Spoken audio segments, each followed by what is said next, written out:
Baik, pada tutorial kali ini saya akan membahas tentang pengenalan mikrotik, mulai dari pengenalan menu, fungsi, dan fiturnya ya.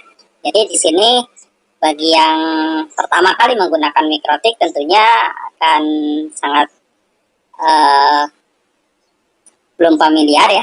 Artinya belum familiar dengan fitur-fitur mikrotik dan menunya. Oke, saya akan bahas dari menu yang pertama ya di sini. Nah, di sini quick set. Yang pertama, quick set ini berfungsi untuk men-setup mikrotik secara wizard ya. Jadi nanti mulai dari default root gitu kan, kemudian semuanya udah bisa dilakukan di quick set ini ya. Dan yang kedua ini Capsman. Kalau untuk Capsman ini fungsinya sebagai wireless control manager ya. Nah, biasanya ini digunakan jika menggunakan wireless mikrotik ya. Nah, nanti antara wireless mikrotik bisa kita manage seperti itu.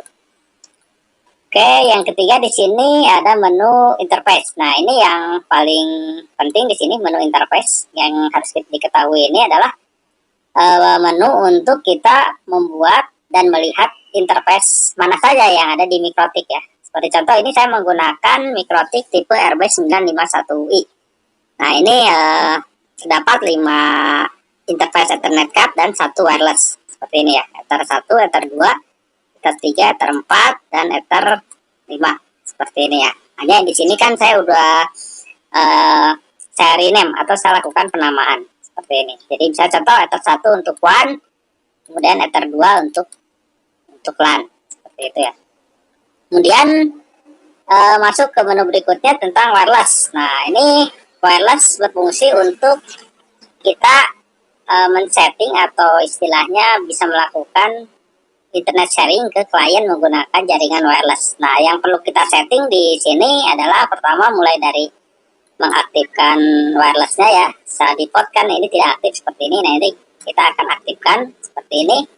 Kemudian mengatur parameter wireless ya, mulai dari mode, band, channel, frekuensi, SSID, dan sebagainya. Nah, ini lebih ke arah bagaimana mikrotik nanti menyebarkan sinyal menggunakan wireless. Kemudian nanti ada menu bridge ya. Nah, menu bridge ini berfungsi untuk menggabungkan beberapa port di mikrotik.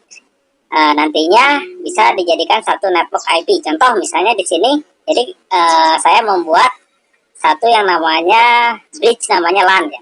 Nah, bridge LAN dan WiFi. Jadi nanti akan menggabungkan Ethernet LAN dan Ethernet wireless. Nanti kita masuk ke menu port di sini. Nah, nanti kita tinggal nambahkan saja di sini ya. Kita tambahkan misalnya Ether 2 gitu ya. Kita akan tambahkan Ether 2 ke bridge-nya bridge LAN. Kemudian kita tambahkan lagi Ether berikutnya ke menu bridge LAN, yaitu wireless LAN. Nah, seperti ini. Jadi ada 2 port yang dibuat bridge. Nah, dengan nama bridge LAN wireless. Seperti itu ya. Nah, ini untuk bridge. Jadi menggabungkan beberapa port menjadi satu network nantinya. Nah, kaitan dengan bridge ini nanti di menu interface di sini ya, nanti akan muncul seperti ini. Ya, jadi namanya ini virtual Ethernet ya. Jadi muncul karena tadi dibuat bridge. Jadi bersifatnya ini virtual, bukan secara fisik. Ya. Oke, lanjutkan ke menu PPP. Nah, kalau untuk PPP ini lebih ke arah berfungsi nantinya untuk melakukan beberapa fitur tunneling ya, diantaranya VPOS server di sini yang sering digunakan. Terus nanti pengaturan untuk usernya, baik user VPN, user VPON, nanti ada di sini ya. Seperti itu. Jadi ini lebih ke arah ke tunneling ya. Hubungannya ada dengan tunneling PPP. Oke, kemudian nanti ada menu yang lainnya ya. Banyak sekali, ada switch, kemudian nanti ada mesh, dan nanti di sini ada IP address. Nah, IP address di sini yang paling sering dan banyak digunakan ya. Itu memberi nama pengalamatan IP ya. Contohnya di sini ada address. Nah, nanti kita bisa memberi IP terhadap interface yang kita setting. Seperti itu. Nah, yang sering digunakan biasanya IP address, kemudian nanti IP DNS, IP DHCP server, IP DHCP client, sama IP root ya. Nah, itu untuk konfigurasi dasar yang sering digunakan.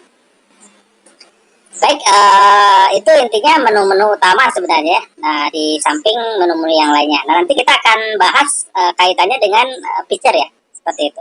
Ya, contoh yang pertama, saya akan membahas tentang Internet Gateway. Ya, jadi ini feature apa saja ya yang berhubungan dengan membuat Internet Gateway atau menu apa saja kaitannya dengan Internet Gateway ini. Nah, yang pertama di sini saya catat saja untuk Internet Gateway. Nah, di sini yang sering digunakan ini yang pertama adalah interface ya, penamaan. Kemudian nanti ada IP address. Kemudian ada DNS sama satu lagi ada IP root dan satu lagi ada NAT ya atau firewall.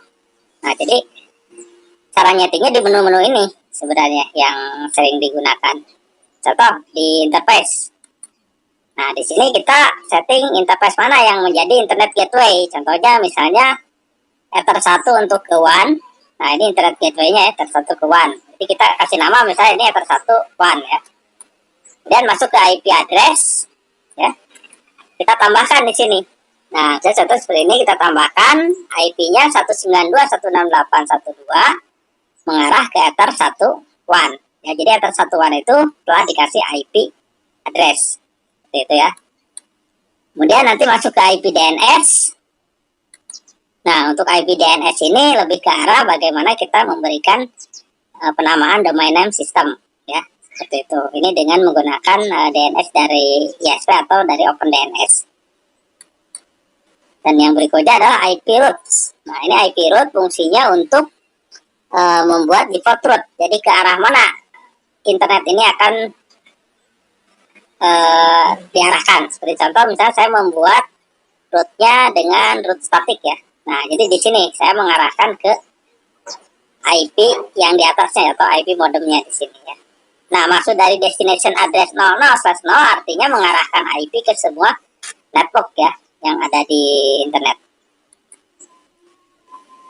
Oke, jadi itu yang sering digunakan. Dan satu lagi adalah NAT. Nah, NAT ini berfungsi untuk membuat atau mengkomunikasikan antara IP private sama IP public. Jadi menunya ada di sini, IP firewall.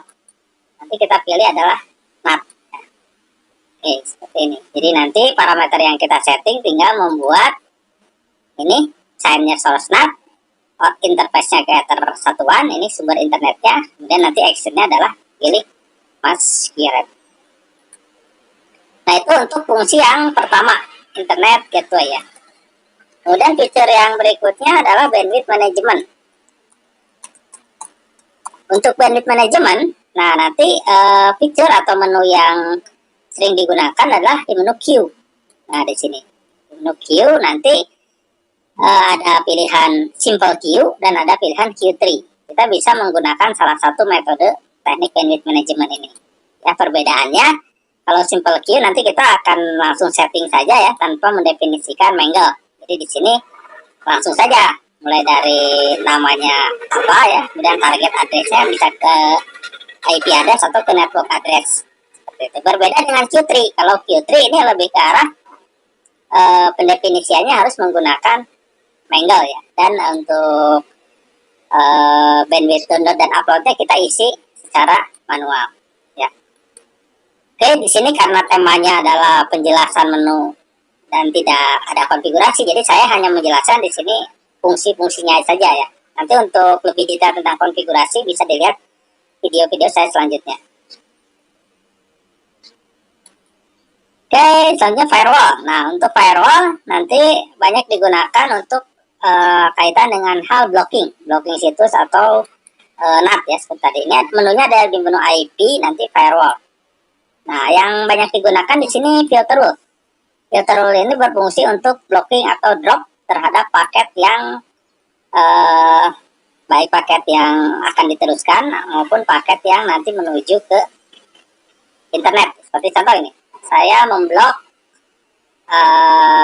tujuannya itu misalnya di sini ya IP-nya IP router ya. Tujuannya IP router dengan actionnya drop. Jadi artinya di sini IP router ini tidak bisa diakses dari luar menggunakan protokol ICMP.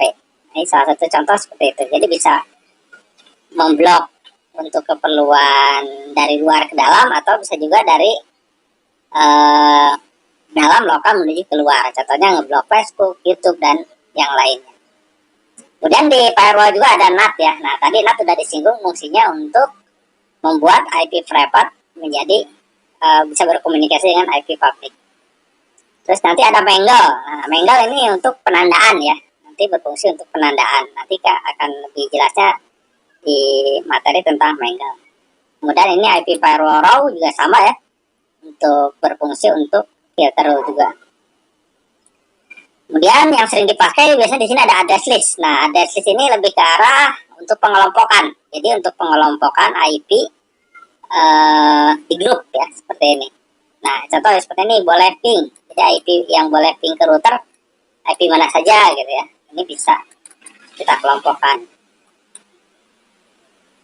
Kemudian layer 7. Nah, biasa layer 7 ini biasanya berfungsi untuk script, menanamkan script regular expression ya. Nanti script-scriptnya banyak, bisa cari di internet untuk blog, untuk mengatur schedule, dan yang lainnya. Oke, berikutnya adalah hotspot. Nah, kalau untuk hotspot, ini menunya ada di menu IP, kemudian nanti kita pilih adalah hotspot.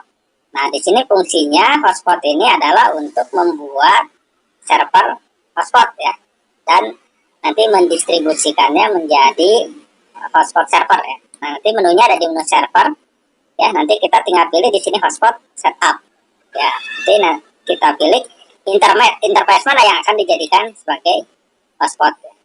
Nah, seperti itu. Jadi itu untuk hotspot. Tunneling. Nah, tunneling tadi udah dibahas. Tunneling itu biasanya ada dua jenis ya. Nah, ini tunneling itu bisa dibuat VPOE. Nah, satu lagi adalah VPN. Jadi materinya biasanya kalau membahas tentang tunneling dibahas dua ini.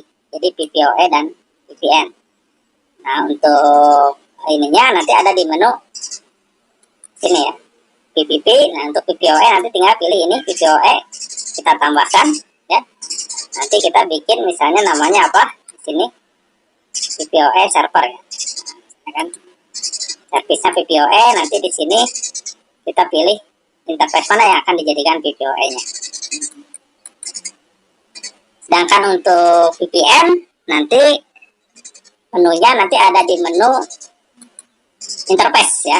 Untuk VPN itu ada di menu interface. Nanti kita pilih misalnya ini layanan VPN-nya mau menggunakan PPTP server, L2TP server, atau yang lainnya ya.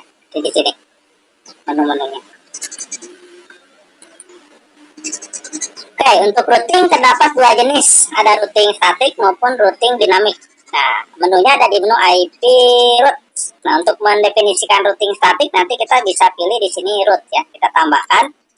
Nah, di sini kita destination address-nya ke network mana ya, atau ke LAN mana, nanti gateway-nya melalui gateway yang mana. Ini contoh misalnya destination address-nya 192.168.20/24 gitu ya. Nah, nanti gateway-nya melalui gateway mana, misalnya gateway-nya 10.10.10.1 gitu ya. Nah, nanti kita tinggal apply, kan terkoneksi dengan network yang berada di network ini. Dan di network yang lain juga sama, mendefinisikan seperti ini. Dan yang dynamic biasanya ada di menu routing ya, di sini. Nah, yang dynamic ini bisa menggunakan yang tipe jenisnya OS PF ya, seperti itu. Ini routing yang sering digunakan. Oke, yang terakhir adalah load balancing. Nah, load balancing ini keperluannya untuk membagi beban ya, baik itu ISP1 maupun ISP2. Jadi biasanya ini melibatkan dua lebih ISP ya. Menu yang bisa kita pakai load balancing ini biasanya banyak digunakan di menu satu, menu IP route ya. Jadi mengatur default route-nya, dan yang kedua di menu IP firewall Mangle. Jadi seperti itu. Jadi dua jenis yang sering, dua feature yang sering digunakan. Baik, demikian pengenalan tentang mikrotik ya. Jadi di sini saya tidak menjelaskan teknis, hanya menjelaskan menu, terus fungsinya berkaitan dengan layanan mikrotik ini. Baik, demikian penjelasan singkat tentang pengenalan mikrotik, menu, fungsi, dan fiturnya. Sekian dan terima kasih.